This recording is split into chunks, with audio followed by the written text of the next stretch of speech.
فرماتے ہیں واہ کیا مرتبہ اے غوث بالا تیرا، سبحان اللہ، واہ کیا مرتبہ اے غوث بالا تیرا، اونچے اونچوں کے سروں سے ہے قدم اعلیٰ تیرا، اونچے اونچوں کے سروں سے ہے قدم اعلیٰ تیرا، اور سر بھلا کیا کوئی جانے کہ ہے کیسا تیرا، سر بھلا کیا کوئی جانے کہ ہے کیسا تیرا، اولیاء ملتے ہیں آنکھیں وہ ہے تلوا تیرا، اولیاء ملتے ہیں آنکھیں وہ ہے تلوا تیرا، اور فرماتے کیا دبے جس پہ حمایت کا ہو پنجا تیرا، کیا دبے جس پہ حمایت کا ہو پنجا تیرا، شیر کو خطرے میں لاتا نہیں کتا تیرا، شیر کو خطرے میں لاتا نہیں کتا تیرا، اور میرے امام فرماتے ہیں قسمیں دے دے کے کھلاتا ہے پلاتا ہے، بات سنا رہی؟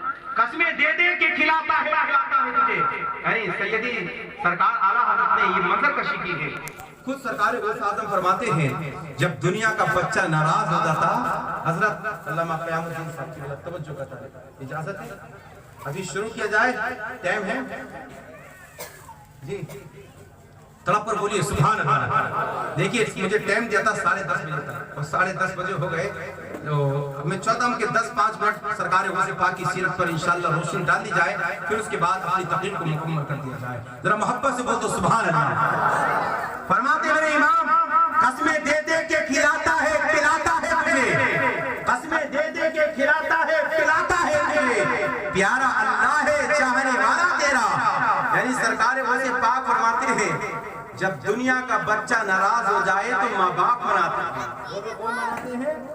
وہ تو پیچھے والے بھی کون مناتے ہیں؟ ایسا لگتا ہے کہ آج پیچھے والے کھانا نہ کھا ہے، بھائی کھانا سب نے کھایا کہ نہیں کھایا؟ جب دنیا کا بچہ ناراض ہو جائے تو کون مناتے ہیں؟ ماں باپ مناتے ہیں۔ غوث اعظم فرماتے ہیں دنیا دار ناراض ہو جائے تو ماں باپ منائے، لیکن جب میں عبد القادر ناراض ہوتا تھا تو مجھ کو میرے ماں باپ نہیں مناتے تھے بلکہ مجھ کو میرا پروردگار مناتا تھا، اور اللہ فرماتا عبد القادر کھا لے، عبد القادر پی لے، اسی کو اعلیٰ حضرت فرماتے ہیں قسمیں دے دے کے کھلاتا ہے پلاتا ہے تجھے، پیارا اللہ ہے چاہنے والا تیرا، وہ تیری سرکار میں لاتا ہے رضا اس کو شفیع، جو میرا غوث ہے وہ لاڈلا بیٹا تیرا، جو میرا غوث ہے وہ لاڈلا بیٹا تیرا، اور سنو کون ہے غوث اعظم؟ اللہ اکبر، ابھی سرکار غوث پاک ابھی دنیا میں تشریف نہیں لائے ہیں، دنیا میں تشریف نہیں لائے ہیں، حضرت جنید بغدادی فرماتے ہیں کہ میں نے بغداد کے لوگوں کو جمع کیا، اور جمع کرنے کے بعد فرمایا کہ لوگوں سنو ان قریب جیلان اور بغداد کی سرزمین پر ایک ایسا بچہ پیدا ہوگا کہ جس کی شان یہ ہوگی کہ جس طریقے سے نبیوں میں نبی آخر الزمان کا کوئی جواب نہیں تھا، اسی طریقے سے ولیوں میں اس ولی کا بھی کوئی جواب نہیں ہوگا، سبحان اللہ، اور اس کی شان یہ ہوگی کہ بغداد کی جامع مسجد ہوگی اور اس کا منبر ہوگا، اور سرکار غوث پاک کا فرمان ہوگا قدمی ھذا علی رقبتی کل ولی اللہ، میرا یہ قدم تمام اولیاء اللہ کی گردن پر ہے، اور یہی ہوا جب بغداد کی جامع مسجد کے منبر پر سرکار غوث پاک نے فرمایا قدمی ھذا علی رقبتی کل ولی اللہ، میرے رسولو میرا قدم یہ تمام اولیاء اللہ کی گردن پر ہے، تو اس وقت بغداد کی جامع مسجد کے اندر جتنے بھی احباب تھے، جتنے بھی ابدال تھے، جتنے بھی اولیاء تھے، جتنے بھی بزرگ تھے، بلکہ روئے زمین کے اندر سارے ولیوں نے اپنی گردنوں کو سرکار غوث پاک کے قدم ناز کے آگے چھپا دیا ہے۔ امام اہل سنت فرماتے ہیں وہ حکام مرتبہ وہ ہوش کے پالا تیرا، اونچے اونچوں کے سروں سے ہے قدم اعلیٰ تیرا، اونچے اونچوں کے سروں سے ہے قدم اعلیٰ تیرا، اور سرکار غوث اعظم کی محبت میں بیٹھنے والوں سنو ذرا ادھر دیکھیے توجہ کے ساتھ، بات چل رہی ہے بغداد والے سرکار کی، اللہ اکبر، کون ہے عبد القادر جیلانی؟ کون ہے عبد القادر جیلانی؟ بغداد کی سرزمین، بولو کہاں کی سرزمین؟ بغداد کی سرزمین۔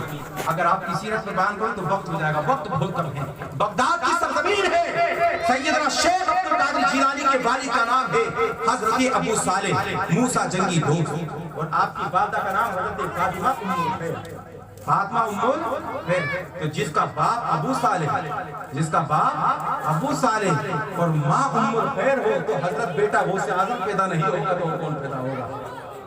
بیٹا غوث اعظم پیدا نہیں ہوگا تو کون پیدا ہوگا؟ سرکار غوث پاک فرماتے ہیں کہ جب میں بغداد کی سرزمین پر تشریف لایا تو شروع میں آپ فتویٰ نویسی کا کام کیا کرتے تھے، تدریس کیا کرتے تھے، اور فتویٰ نویسی کا آپ کتاب نہیں پڑھتے تھے، ایک روز آپ ایک درخت کے سائے کے نیچے آرام فرما رہے ہیں. فرماتے ہیں کہ میں درخت کے سائے کے نیچے آرام کر رہا تھا, اچانک میری قسمت کا ستارہ چمک جاتا ہے. سبحان اللہ. فرماتی میں نے کیا دیکھا کہ میرے خواب میں آقا نامدار, مدنی تاجدار, محبوب پروردگار, امت کے غمخوار, بے سہاروں کے سہارا, بے چاروں کے چارہ, آمینہ کے لال جناب احمد مجتبیٰ محمد مصطفیٰ صلی اللہ علیہ وسلم تشریف لاتے ہیں. اور لانے کے بعد میرے نبی نے ارشاد فرمایا, یا بنیا لما تحتب, اے میرے بیٹے تم کتاب کو نہیں کرتے ہو, تم تقریر بھی نہیں کرتے ہو, تم بیان بھی نہیں کرتے ہو. تو سرکار غوث پاک کا جواب سنیے. سرکار غوث پاک نبی کی بارگاہ میں عرض کرتے ہیں, یا رسول اللہ انا رجل اعجمی کیف اتکلم علی فصحاء العرب. مصطفیٰ میں عجمی مرد ہوں اور یہ بغداد کے لوگ تو بڑے عربی داں لوگ ہیں, ان کی فصاحت بلا جواب ہے, ان کی بلاغت بلا جواب ہے.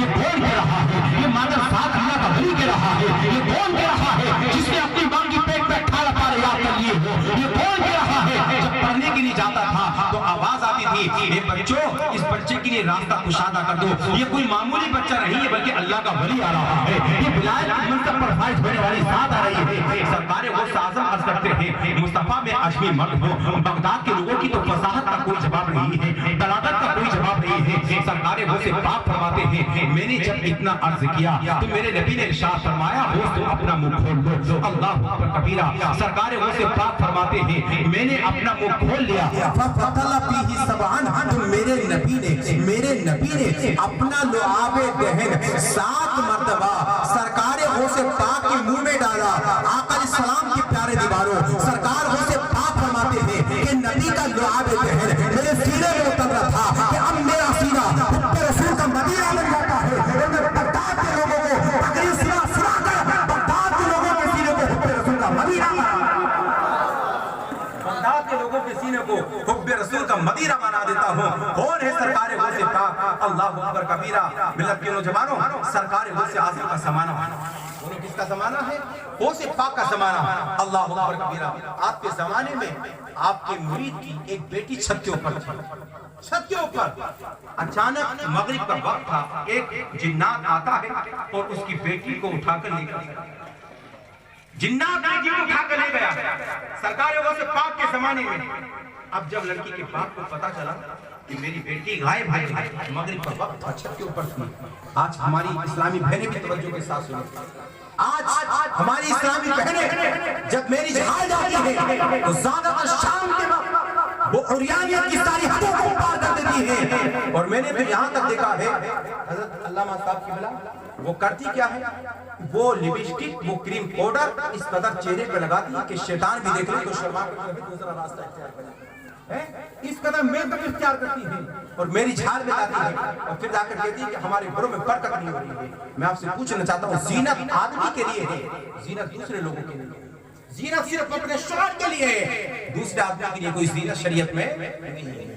اور اگر یہ عمل رہا تو ہو سکتا ہے کہ اس کو بھی جنات اٹھا کے لائے جائے. جب سرکار غوث پاک کے زمانے میں جنات لے گیا تو ہو سکتا ہے اس کو بھی لے کر چلا جائے. اور آپ دیکھیں زیادہ تو عورتوں پہ بھوت ہے کہ نہیں. عزیزانی گرامی سی بقا, وہ تو سرکار غوث پاک کا زمانہ کہ وہ لڑکی پچ گئی. اب وہ آدمی بڑا پریشان ہوا, اور جب پریشان ہوا تو اس نے دیکھا کہ جب آدمی پریشان ہوتا ہے نا تو یا تو اس کو اللہ کا ولی دکھائی دیتا ہے یا مسجد کا امام دکھائی دیتا ہے. کچھ علاج ایسے ہیں جو ڈاکٹروں کے پاس نہیں ہوتے, اور کچھ علاج ایسے ہیں جو حکیموں کے پاس نہیں ہوتے. وہ علاج اگر ہوتی تو کہ اللہ والوں کے پاس ہوتا.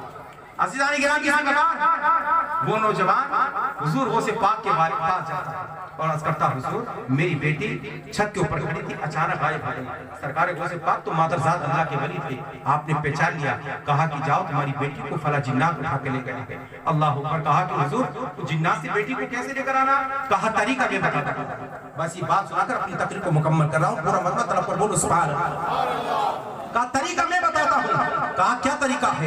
کہا ہے کہ جاؤ تم چلے جاؤ اور جانے کے بعد فلاں جنگل میں جانا, اور وہاں جانے کے بعد تم ایک لکیر کھینچنا, اور اس لکیر پر تمہیں لکھنا ہے یا شیخ عبدالقادر جیلانی. سبحان اللہ. سرکار غوث پاک نے اپنا نام بتایا اور خود غوث پاک فرماتے ہیں کہ مجھ سے محبت کرنے والا دنیا کے کسی بھی کونے سے جب اس کو فریاد کرتا ہے, میرا نام لیتا ہے, تو میں اس کی مدد کرنے کے لیے وہی پہنچ جاتا ہوں. ہاں بالکل صحیح ہے. نوجوان کہتا ہے, میں نے کہا ٹھیک ہے حضور میں عمل کروں گا. اب وہ بیابان جنگل میں پہنچ گیا کہ جس بیابان جنگل میں حضرت انسان اگر دن میں گزر جائے تو اس کی کھٹیاں کھڑی ہو جاتی ہے. وہ رات کے وقت اس بیابان جنگل میں پہنچا اور پہنچنے کے بعد اس نے ایک لکیر کھینچی اور لکیر کھینچنے کے بعد اس نے سرکار غوث پاک کا نام لکھا اور نام لکھنے کے بعد اس لکیر کے اندر بیٹھ گئے. آپ نے فرمایا اس سے باہر مت آنا. اب رات کا وقت تھا, جنوں کا قافلہ اس جنگل سے گزرتا تھا. جس طریقے سے سرکار غوث پاک کے انسان مرید تھے نا, اس سے بڑھ چڑھ کر جنات بھی سرکار غوث پاک کے مرید تھے. یہ شان تھی سرکار غوث پاک کی. ملت کے نوجوانوں, وہ نوجوان کہتا ہے کہ جنات کی تعداد قافلہ آتا گیا جاتا گیا. انہی قافلوں میں ایک جنات کا سردار آتا ہے. اس نے جب رات کے سمے مجھے جنگل میں بیٹھے دیکھا تو پوچھا یہ نوجوان یہاں پر بیٹھنے کی وجہ کیا ہے؟ میں نے کہا کہ میں سرکار غوث پاک رضی اللہ تعالیٰ عنہ کا خادم ہوں. سبحان اللہ. میری بیٹی چھت کے اوپر تھی, آپ ہی کی جماعت کا ایک جن میری بیٹی کو اٹھا کے لے کر آ گیا اور میں نے اس شکایت سرکار غوث پاک کی بارگاہ میں کی. اتنا سننا تھا اس کے تن منظر میں آگ لگ گئی. اس نے اپنے اسٹاف کی اپنی جماعت کے سارے لوگوں کو بلایا اور بلانے کے بعد کہا یہ جنات کی جماعت, ذرا یہ بتاؤ کہ سرکار غوث پاک کے محلے کی بیٹی کو کون لے کر آیا ہے؟ کس کی اتنی ہمت ہے جو سرکار غوث پاک رضی اللہ تعالیٰ عنہ کے محلے کی بیٹی کو اٹھا کے لے کر آیا؟ اب جنات کے سردار کا حکم تھا تو اس کو لانا پڑتا.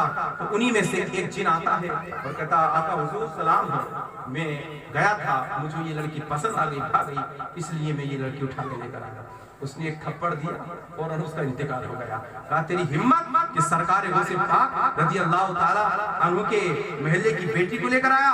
کہا تمہیں معلوم نہیں ہے جب سرکار غوث پاک بغداد کی جامع مسجد پر آپ تقریر کرتے ہیں تو جس طریقے سے سرکار غوث پاک کے خطاب کو سننے کے لیے ملک شام کے لوگ آتے ہیں, ملک یمن کے لوگ آتے ہیں, ملک مصر کے لوگ آتے ہیں, تو انسانوں سے زیادہ جنات کی جماعت سرکار غوث پاک کی کتاب کو سننے کے لیے آتے ہیں اور اسے فیض حاصل کرتے ہیں. شان کی سرکار غوث پاک کی جس طریقے سے آپ کا خطاب انسان سنا کرتے تھے, اسی طریقے سے آپ کے خطاب کو جنات بھی سنا کرتے تھے. اور آپ کا خطاب ایسا نہیں ہوتا تھا جیسا ہم کر رہے ہیں. قسم خدا کی جب سرکار غوث پاک تقریر کرتے تھے نا تو ایسا بیان آپ کا ہوتا تھا کہ لوگ بے ہوش ہو جاتے تھے. کوئی جنگل کی طرف بھاگتا تھا تو کوئی پہاڑ کی طرف, اور کسی کو اوپر تو ایسی بے ہوشی طاری ہو گئی کہ وہ دوبارہ اس کو اٹھنے کا موقع نہیں ملا. آپ کی خطاب کا اثر لوگوں کی دلوں پر ہوتا تھا. آج تو ہماری قوم کے حالات ایسے ہو گئے ہیں کہ 1 گھنٹہ 2 گھنٹہ تقریر کرا لو, بس جب تک مجمع میں ہے تب تک تو سبحان اللہ ہے, جب تقریر مکمل ہو گئی تو سب بھول گئے ہیں. آج ہماری مسجدوں کو ویران کر دیا ہے, آج ہمارے خانقاہوں کو ویران کر دیا ہے. اے لوگوں, جلسہ جلوس کرانے کا مطلب یہ ہوتا ہے کہ علماء اکرام کو بلایا جائے, ان کے خطابات سنے جائے اور جو یہ باتیں بتا کر جائیں اس پر عمل کیا جائے. میں آپ سے پوچھنا چاہتا ہوں, آپ کی مسجد کا نام کیا ہے؟ آپ نماز پڑھتے ہیں مسجد اعلیٰ, مسجد اعلیٰ مطلب مسجد اعلیٰ حضرت. ماشاءاللہ مسجد کا نام اعلیٰ, لیکن کتنے نمازی مسجد اعلیٰ میں آتے ہیں؟ بہت کم. یہی نہیں کہ عام نگر کی مسجد دیکھ لو جس میں ہم ہیں, یہاں کے اطراف کی مساجد کو دیکھ لو. آج ہمارا مسلمان بھائی مسجد سے دور بھاگتا نظر آ رہا ہے. آج تعبیز لینے کے لیے ہم پیر کی چوکٹ پر 3-4 گھنٹے کھڑے ہو جاتے ہیں. اے لوگوں, میں تعبیز کا مخالف نہیں ہوں, میں پیروں کا مخالف نہیں. آپ تعبیز لینے کے لیے جائیے, شریعت میں جائز ہے. آپ پیر کے پاس جائیے, شریعت میں جائز ہے.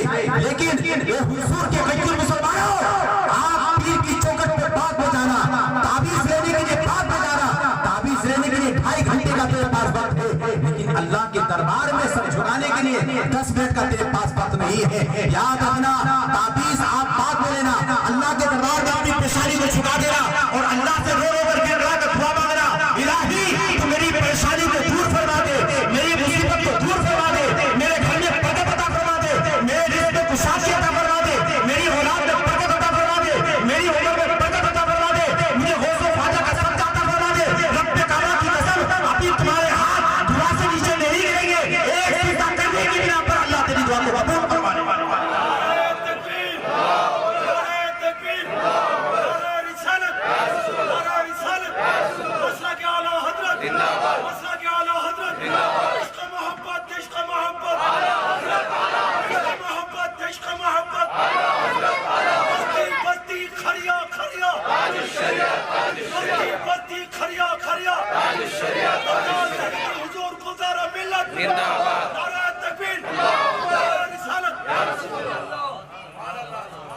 ماشاءاللہ آخر میں نعرہ لگا کر لگ گیا ہے، سبحان اللہ۔ عزیزان گرامی سے بقار، ہمارے بزرگوں کا بھی یہی پیغام، ہمارے نبی کا بھی یہی پیغام کہ نیک بنیے، ایک بنیے۔ بس سرکار غوث پاک کی شان میں منقبت کی 3 اشعار سنا کر اپنی تقریر کو مکمل کرتا ہوں۔ ایک مرتبہ درود شریف پڑھیے گا، اللہم صلی علی سیدنا و شفیعنا و حبیبنا و مولانا محمد وسلم، صلاۃ و سلام علیک یا رسول اللہ صلی اللہ تعالی علیہ وسلم۔ آپ بھی میرے ساتھ مل کر پڑھیں گے کہ نہیں پڑھیں گے؟ یہ سرکار غوث پاک کی شان میں ہے، اور آپ اپنے دل کا رشتہ بغداد والے سرکار سے جوڑ دیجئے، اور انشاءاللہ جو محبت کے ساتھ سرکار غوث پاک کو پکارتا ہے، بغداد والے سرکار اس کو یاد فرماتے ہیں۔ تو تڑپ کر میرے ساتھ پڑھیے، سرکار غوث اعظم نظر کرم خدا۔ دیکھیے ایک منٹ، آپ یہ مت دیکھیے میں نعت نہیں پڑھتا ہوں کہیں بھی تقریر میں، نعت الحمدللہ مجھ سے آواز ایسے نہیں کہ جو آپ کو کچھ سنا سکوں، لیکن جو بھی یہ ہمارے علماء اکرام ہیں، ان کی دعاؤں کا نتیجہ اچانک میرے دل میں یہ بات آ گئی، اور یہ کلام مجھے پسند ہے کیونکہ ایک دو جگہ میں نے پڑھا تو لوگوں کو پسند آیا۔ آپ اپنا جو دل کا رشتہ ہے مدینے والے سرکار اور بغداد والے سرکار سے جوڑ دیجئے، اور محبت کے ساتھ جو بھی بات سنی جائے دل کے ساتھ سنی جائے، جو کلام پڑھا جائے دل کے ساتھ پڑھا جائے۔ سب مل کر میرے ساتھ بابا سے بلند پڑھیے، سرکار غوث اعظم نظر کرم خدا۔